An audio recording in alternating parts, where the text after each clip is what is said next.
Brilliance Audio presents the unabridged recording of How to Ditch Your Fairy by Justine Larbalestier, performed by Kate Atkinson.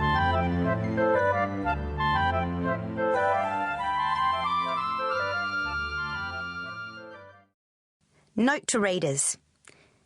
How to Ditch Your Fairy isn't set in Australia or the United States of America, but in an imaginary country, perhaps a little in the future, that might be an amalgam of the two. Like both those countries, it has an east coast and a west coast, and there are islands too. But no one eats apple pie or Vegemite sandwiches, and they play cricket as well as baseball.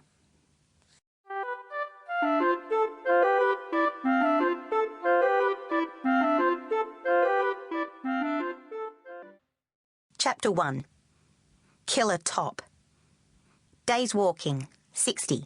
Demerits, 4. Conversations with Steffi, 5. My spoffs looked funny in the top, which is odd, because my spoffs are tiny.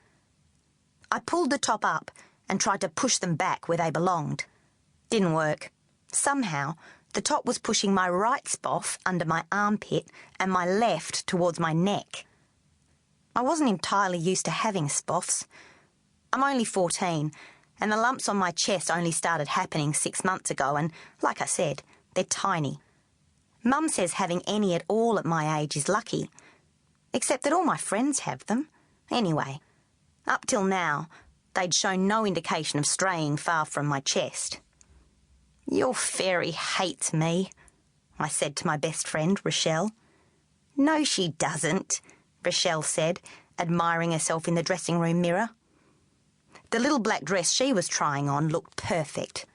Her spoffs were where they were supposed to be, not migrating to other parts of her body. The black brought out the gold in her eyes, which was strange, seeing as how there's not any gold in black. Maybe her fairy was leaking dust. "Your rentals won't let you wear that," I told her. Her parents were strict about Rochelle's clothes being suitably becoming. I pulled off the spoff-destroying top. I stared at it. It looked like a top. 2 sleeves, a sweetheart neckline, straight seams. The material wasn't even stretchy. How had it attacked me like that? "It's not that short." I looked at Rochelle in the dress.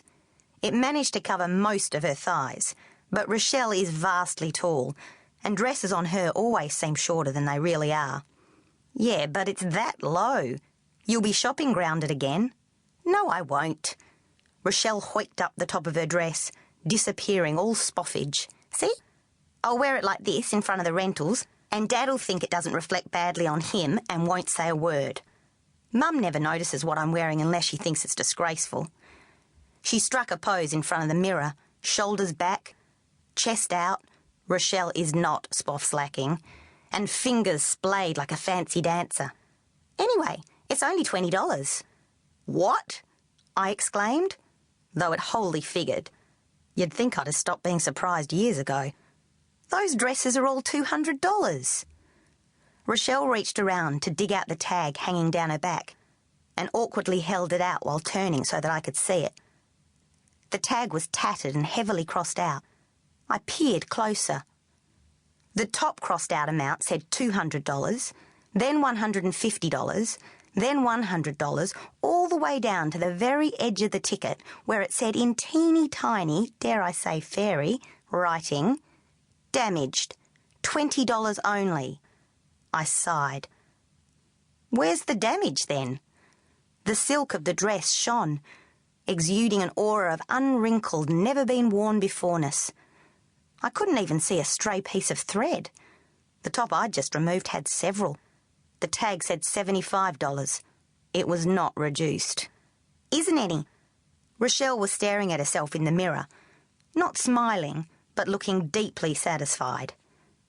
"Your fairy never lets you down, does she?" Rochelle nodded. "Yes, she does. She didn't do anything for that top of yours." She picked it up, turned it over, picked off another thread.